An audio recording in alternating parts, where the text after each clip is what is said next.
जय जय श्री राधे। वृश्चिका परिवार में आप सभी का बहुत बहुत स्वागत, बहुत बहुत अभिनंदन, बहुत बहुत वंदन। कैसे हैं आप सब? नवरात्रि के बाद बहुत दिनों के बाद मैं आप लोगों से मिल रही हूँ और आशा ही नहीं पूरा विश्वास है कि आप सभी लोग बहुत खुश होंगे। और बराबर में कुछ काम चल रहा है, रेनोवेशन वर्क चल रहा है, इसलिए आवाज़ हो सकती है, तो इसलिए आप लोग उस पर ध्यान मत दीजिएगा। और कैसे रहे आपके नवरात्र और कैसी रही रामनवमी? बहुत बढ़िया, अच्छे से मनाई होगी। मैं देख रही थी सबको बहुत अच्छे से, जगह जगह बहुत अच्छे से सेलिब्रेशन हुआ। तो ना कल के लिए सबसे पहले तो हमारे जितने भी यूट्यूबर्स हैं उनको मैं प्रणाम करती हूँ, जो भी यूट्यूब यूज़ करते हैं। और इन दिनों जितने भी मेरे सब्सक्राइबर्स जुड़े, इस चैनल से जो भी जुड़े, उन सभी को मैं हार्दिक धन्यवाद देती हूँ। श्री धाम वृंदावन की पावन धरा से आप सभी लोग खुश रहें और अपने अपने माता पिता का नाम रोशन करें और इसी तरह धर्म के कार्य को आगे बढ़ाते रहें। और मेरी मतलब बहुत सारे लोग हैं, शिवानी भाभी जी हैं, शिवानी भाभी जी ने भी बोला बहुत अच्छा चल रहा है, कांग्रेट्स किया उन्होंने। तो शिवानी भाभी आपको भी बहुत बहुत थैंक यू सो मच कि आप लोग इतना इनकरेज करते हो, आप लोग बताते हो कि और इसमें और क्या अच्छा किया जा सकता है। तो और हमारी स्वाति भाभी जी कानपुर से, वो भी बहुत उन्होंने भी बहुत अप्रिसिएशन किया है और बहुत अच्छा सा उन्होंने भी एक अच्छा किया है इसमें। तो मैं उनको भी, सोनू भाभी जी और बाकी जितने लोग हैं जिनको मैं जानती हूँ, जिनको मैं नहीं जानती हूँ, उन सभी को मैं बहुत बहुत प्रणाम करती हूँ, क्योंकि आपके बिना हम अधूरे हैं। तो इसलिए आप लोग जैसे साथ दे रहे हैं इसी तरह हमेशा साथ देते रहिएगा। अपनों का साथ मिलता है तभी हम सब आगे बढ़ पाते हैं। और कल क्योंकि सेलिब्रेशन था तो मैं आपसे नहीं बात कर पाई थी, लेकिन राम जी की ना एक बड़ी प्यारी सी स्टोरी मुझे याद आती, बहुत प्यारी सी स्टोरी है। क्या है कि एक बार राम जी सीता मैया सीता मैया जी और लखन भैया के साथ में वन में जब ये लोग थे ना, तो एक वन में निकले तो वहाँ पे ना दूर पे एक झोपड़ी थी। तो राम जी सीता मैया को देख के मुस्कुराए, क्योंकि उन्हें कोई लीला करनी होगी शायद। हम लोगों के लिए ये मैसेज है, क्या मैसेज है मैं वो लास्ट में बताऊंगी आपको, कंक्लूजन में। अच्छा, तो ये लोग उस मैया के पास में गए। तो मैया जो ना बड़ी धार्मिक प्रवृत्ति की थी, निस्वार्थ भाव से सेवा करने वाली। तो वो ना अपनी झोपड़ी के बाहर सूत काट रही थी, सूत है ना। तो उन्होंने जैसे ही देखा अतिथि आए हैं, तो उन्होंने कहा कि आप सभी लोग विराजो, मैं आपके भोजन का प्रबंध करती हूँ। मैं देखती हूँ क्या है हमारे पास में अंदर झोपड़ी में, मैं आपके भोजन का प्रबंध करती हूँ। तो भगवान श्री राम जी ने कहा कि मैं एक शर्त पे, हम लोग सभी एक शर्त पे भोजन करेंगे। पहले ये जो हमारे साथ में हंस है, इस हंस को 2 मोती आप खिलाओ, तब हम आपके घर का भोजन ग्रहण करेंगे। अच्छा, वो मैया जो थी, वृद्ध मैया, वो अतिथि देवो भव वाली परंपरा को पालन करती थी। तो इसलिए उन्हें लगा कि कहीं मेरे द्वार से ये लोग वापस ना चले जाएं। अब लेकिन वो इतनी गरीब थी कि वो कहाँ से लाती मोती, उसके पास में तो थे नहीं। वो दौड़ी दौड़ी राजा के पास में गई, राजा से बोली कि राजा मुझे आप ना 2 मोती दे दो और फिर मैं टाइम आने के बाद आपको वापस कर दूंगी। तो राजा को लगा कि ये क्या वापस कर देगी, लेकिन फिर भी तरस खा के उन्होंने दे दिया, चलो ठीक है। वो भी थोड़ा सा धार्मिक प्रवृत्ति के थे। अच्छा, माता जी आई और उन्होंने उस हंस को, जो भगवान राम जी के साथ में था, उस हंस को उन्होंने वो खिला दी, 2 मोती। उसके बाद उन लोगों ने भी भोजन ग्रहण किया। और जाते समय भगवान श्री राम ने क्या किया, उस मैया की झोपड़ी के बाहर एक मोती का पेड़ लगा दिया।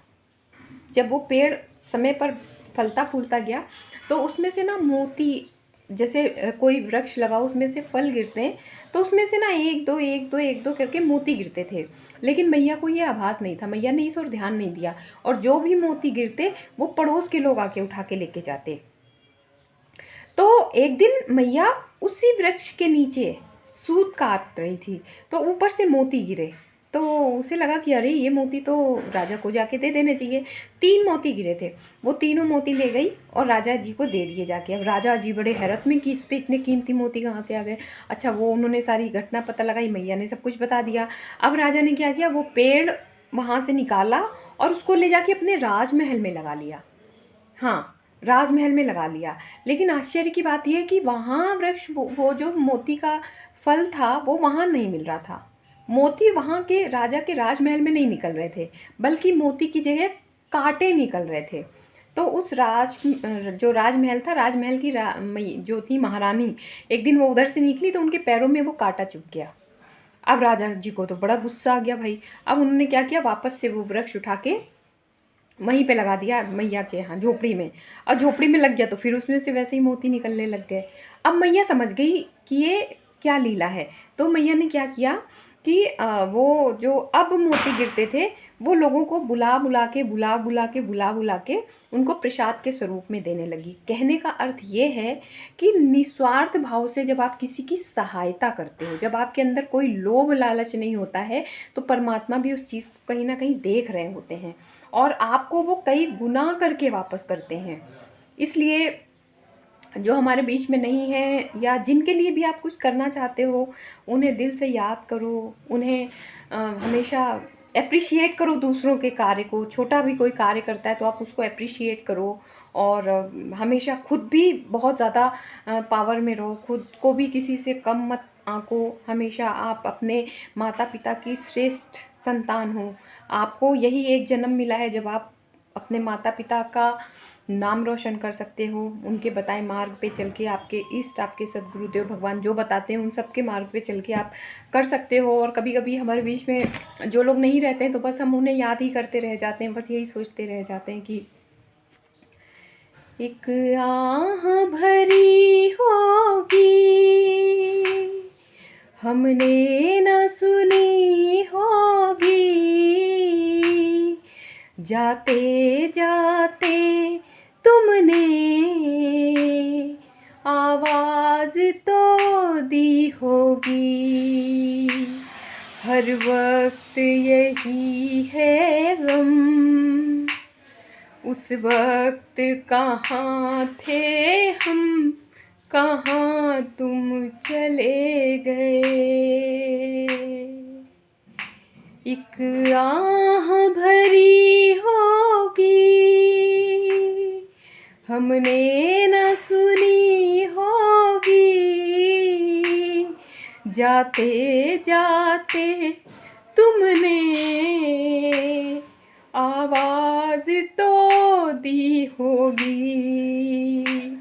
हर वक्त यही है गम, उस वक्त कहाँ थे हम, कहाँ तुम चले गए। चिट्ठी न कोई संदेश, जाने वो कौन सा देश, कहाँ तुम चले गए। चिट्ठी न कोई संदेश, जाने वो कौन सा देश, कहाँ तुम चले गए, कहाँ तुम चले गए। जय जय श्री राधे। आप सभी लोग